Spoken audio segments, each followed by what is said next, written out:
Hi, welcome to the Top 40 Herbs of North America. When we put this class together, we were super excited to have all of this information compiled in one place. When I first started studying herbs, I started studying Chinese medicine, and then I realized, well, what if I can't get those herbs from over there somehow? And I had read that Native Americans believe that what grows around us is what we need. And so I started to use herbs that I could grow or that grew around me.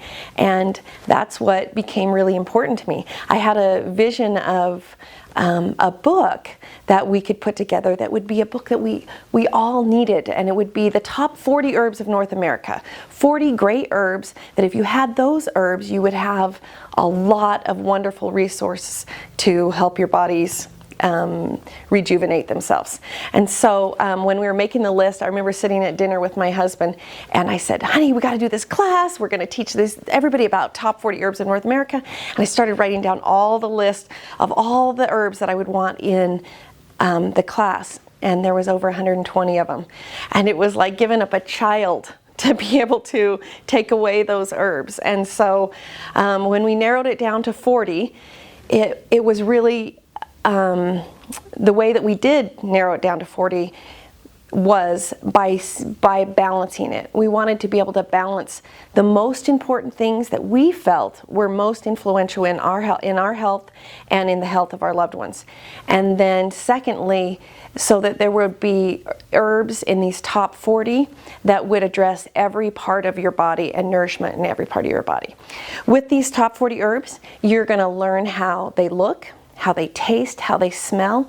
I hope you go get these herbs right away, just a sample of each one of them or a lot of each one of them, so that you can eat them and taste them and smell them and see how they work in your body. It's not maybe something that you might not do every day, but you're certainly going to be aware of them. And when something comes up, you'll have them in your arsenal to be able to say, okay, how can I help with this part of my body? Or how can I nourish my body another way? Or even how can sometimes there's something like food poisonings or things like that, just things that happen where you kind of want to know what's out there to be able to help you and have that knowledge with you. So there are different parts used in the plant. Some people use the roots and the flowers and the leaves, different parts. And each time we talk about each of the herbs individually, we'll talk about those parts and the parts that you use. And we're also going to talk about how they grow and where they grow, and just a little bit about that, because those of you with green thumbs, the great thing about herbs is they're usually weeds. They just grow. They grow wherever. If you've grown peppermint or if you've grown comfrey, you know they will take over the world.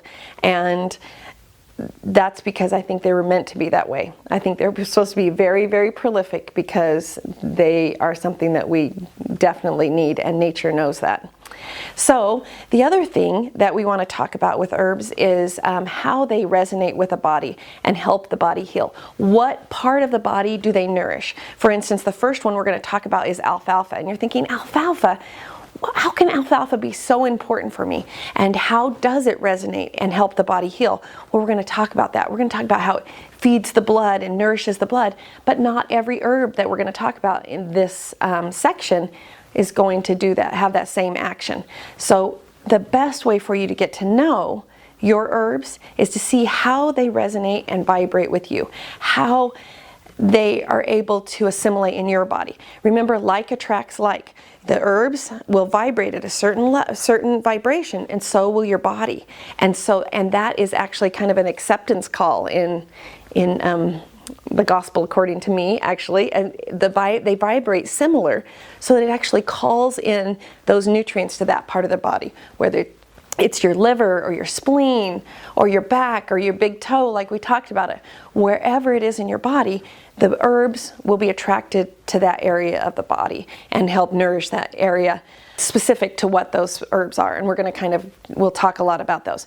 We're going to talk about frequently asked questions, a few of them, on the specific herbs and sometimes the issues people have with particular herbs, and remedies and potions. We're going to tell you lots of different ways that we use these terrific herbs in our lives.